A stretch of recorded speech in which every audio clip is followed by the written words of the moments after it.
आज हम लोग चर्चा करते हैं केंद्रक के विषय में। केंद्रक, जिसे न्यूक्लियस कहा जाता है। केंद्रक का निरीक्षण करने के लिए प्याज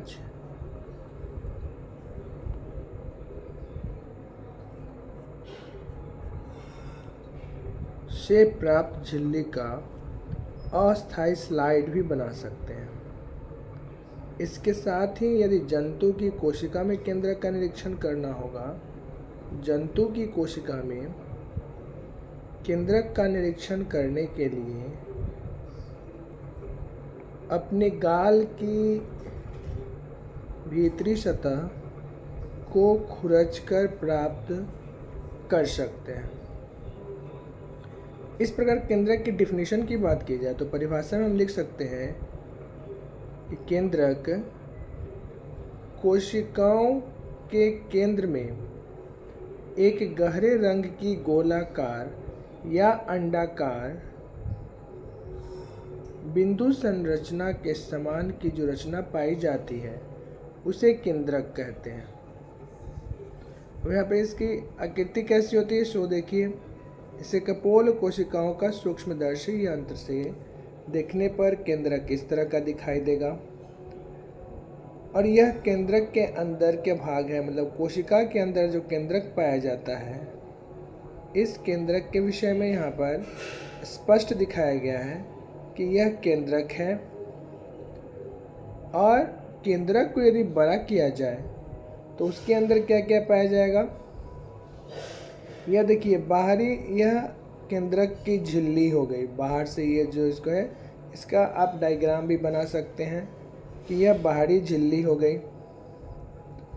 इस झिल्ली को बोलते हैं छिद्रयुक्त केंद्रक आवरण।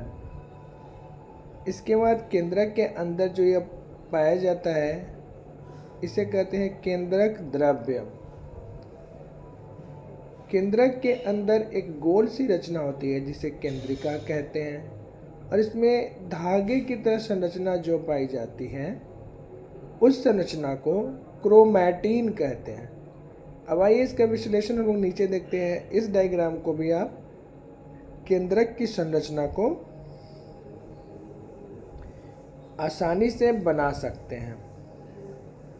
अब यहाँ इनमें कौन कौन सी चीज़ें पाई जाती है इसके बारे में हम लोग देखते हैं कि केंद्रक में प्रमुख बिंदु होते क्या क्या है। इलेक्ट्रॉन माइक्रोस्कोप द्वारा देखने पर प्रत्येक कोशिका के कोशिका द्रव में गोलाकार, अंडाकार या कभी कभी सेम के बीज के समान की संरचनाएं पाई जाती हैं जिसे केंद्रक कहते हैं। जंतु कोशिका में यह संरचना लगभग केंद्रक में स्थित होती है, बीच में स्थित होती है, जबकि पादप कोशिका में बड़े आकार के रिक्तिका होने के कारण केंद्रक किनारे की ओर खिसके होते हैं। अब आगे देखिए क्या कर रहे हैं। केंद्रक चारों ओर से दोहरी अस्तर वाली छिद्रयुक्त आवरण द्वारा घिरा होता है जिसे न्यूक्लियर मेम्ब्रेन या केंद्रक झिल्ली कहते हैं। केंद्रक झिल्ली की बाहरी सतह से एंडोप्लाज्मिक रेटिकुलम जुड़े होते हैं। केंद्रक के भीतर पाए जाने वाले द्रव को, जो केंद्रक के भीतर द्रव पाए जाते हैं ना, उसे न्यूक्लियोप्लाज्म कहते हैं। न्यूक्लियस के साथ जुड़ा होता है इसलिए इसे न्यूक्लियोप्लाज्म कहते हैं या केंद्रक द्रव कहते हैं। केंद्रक द्रव में एक छोटी गोल संरचना दिखाई पड़ती है जिसे केंद्रिका, न्यूक्लियोलस कहते हैं। इनके चारों ओर किसी प्रकार की झिल्ली नहीं पाई जाती है। केंद्रक द्रव में उलझी हुई धागे के समान की संरचना पाई जाती है जिसे क्रोमैटिन की जालिका कहते हैं। जो भी आपको मैंने बताया ना, ये जाल की तरह संरचना पाई जाती है, इसे क्रोमैटिन की जालिका कहते हैं। अब क्या है, क्रोमैटिन की जालिका कोशिका विभाजन के समय टुकड़ों में बंटकर गुणसूत्र या क्रोमोसोम का निर्माण करती है। किसी खास जाति के जीव के लिए क्रोमोसोम की संख्या निश्चित होती है। क्रोमोसोम छोटे तथा मोटे क्षणनुमा संरचना के रूप में होते हैं। क्रोमोसोम के द्वारा आनुवंशिक गुण एक पीढ़ी से दूसरी पीढ़ी में ले जाया जाता है। क्रोमोसोम के द्वारा आनुवंशिक गुण एक पीढ़ी से दूसरी पीढ़ी में ले जाया जाता है, अर्थात गुणसूत्र आनुवंशिक गुणों के वाहक होते हैं। क्रोमोसोम जो आनुवंशिक गुणों के वाहक कहलाते हैं। अब क्रोमोसोम बनता किससे है? तो क्रोमोसोम का निर्माण डीएनए, डीऑक्सीराइबोस न्यूक्लिक एसिड तथा प्रोटीन, इसे आप नोट कर लें कि क्रोमोसोम का निर्माण डीएनए तथा प्रोटीन अणुओं के द्वारा होता है। इस तरह से डीएनए के अणुओं में कोशिका निर्माण एवं संगठन संबंधी सभी सूचनाएं मौजूद होती है। अब आगे देखते हैं, आगे क्या है। डीएनए अणुएं क्रोमैटिन जाल के रूप में मौजूद होती हैं। कुछ प्राणियों की कोशिकाओं में क्रोमोसोम्स की संख्या दी, जैसे मनुष्य हो गया, मनुष्य में क्रोमोसोम्स की संख्या 46, चूहा में 42, मेढक 26, मच्छर 6, चावल में 24 और प्याज में 16। ये हो गया अलग अलग तरह के प्राणी में क्रोमोसोम्स की संख्या। अब देखिए केंद्रक के कार्य। केंद्रक के द्वारा कोशिका के सभी प्रकार की उपापचयी क्रियाएं नियंत्रित होती है। केंद्रक के द्वारा कोशिका चक्र का नियमन होता है। केंद्रक आनुवंशिक गुणों को एक पीढ़ी से दूसरे पीढ़ी में पहुंचाने का महत्वपूर्ण कार्य करता है। केंद्रक में उपस्थित केंद्रिका द्वारा राइबोसोम आरएनए का निर्माण होता है। ये 4 इसके महत्वपूर्ण कार्य हो गए। केंद्रक में उपस्थित केंद्रिका द्वारा राइबोसोमल आरएनए का निर्माण होता है। अब अगला बिंदु है कोशिका द्रव्य। अब कोशिका द्रव्य में क्या क्या चीज होता है? तो कोशिका द्रव्य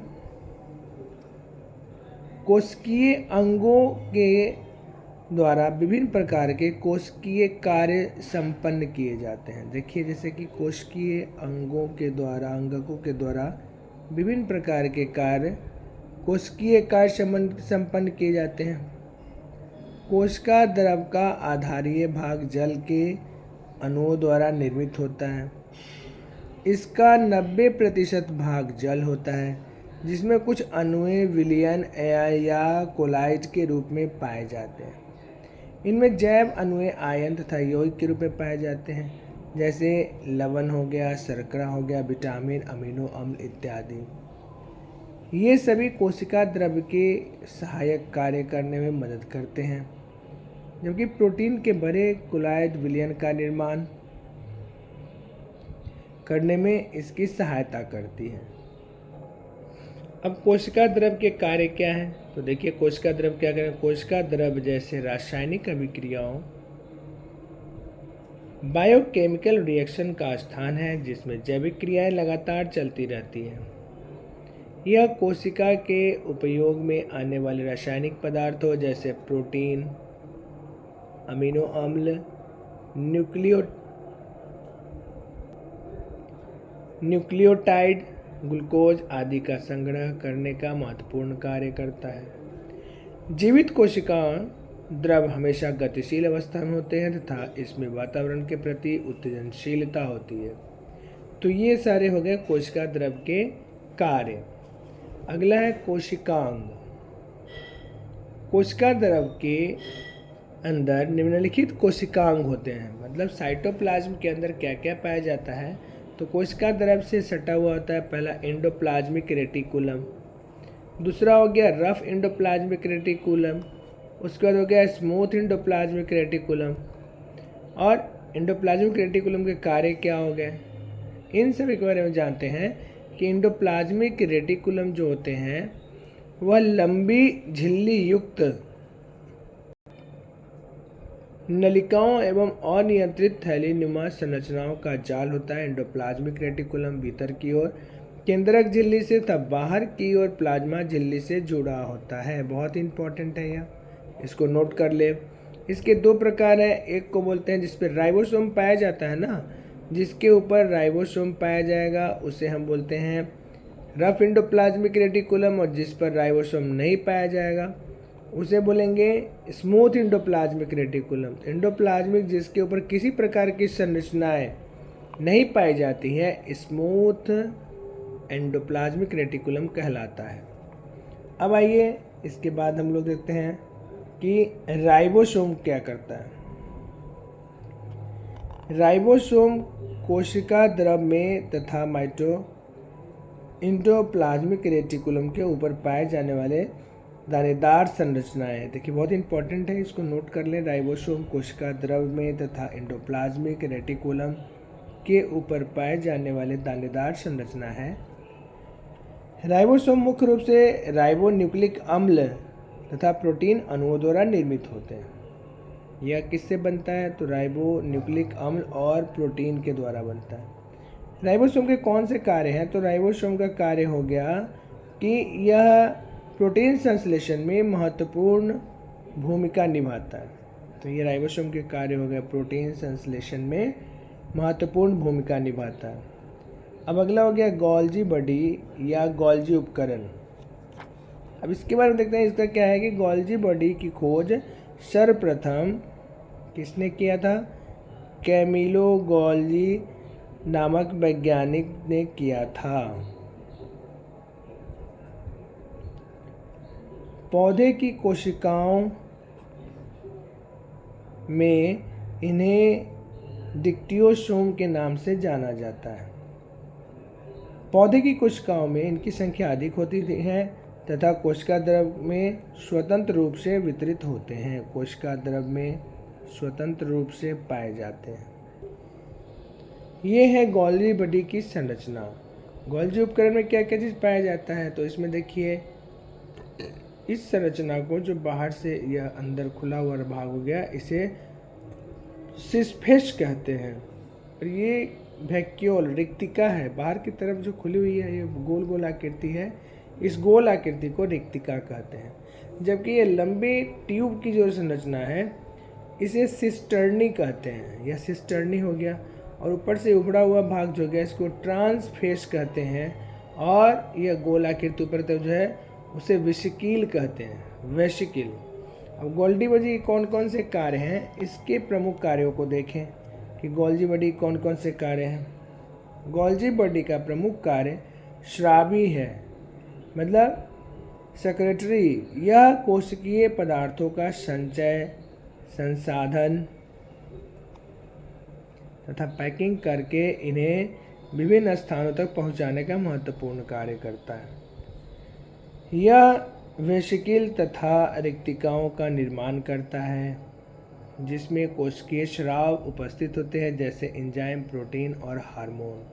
यानी एंजाइम, प्रोटीन और हार्मोन का सेक्रेशन गोल्जी बॉडी के कारण ही होता है। अब अगला पॉइंट को देखते हैं, अगला बिंदु कौन सा है। अगला पॉइंट है लाइसोसोम। ये बहुत ही महत्वपूर्ण है। लाइसोसोम कोशिका द्रव में पाए जाने वाले गोलाकार थैलीनुमा संरचना होती है। लाइसोसोम चारों ओर से एक हरी झिल्ली द्वारा घिरी हुई विकसित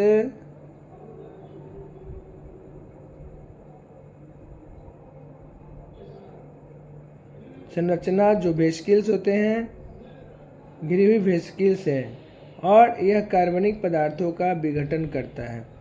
लाइसोसोम को आत्महत्या की थैली कही जाती है, सुसाइड बैग। तो यह नोट कर लेंगे कि लाइसोसोम को आत्महत्या की थैली कहते हैं।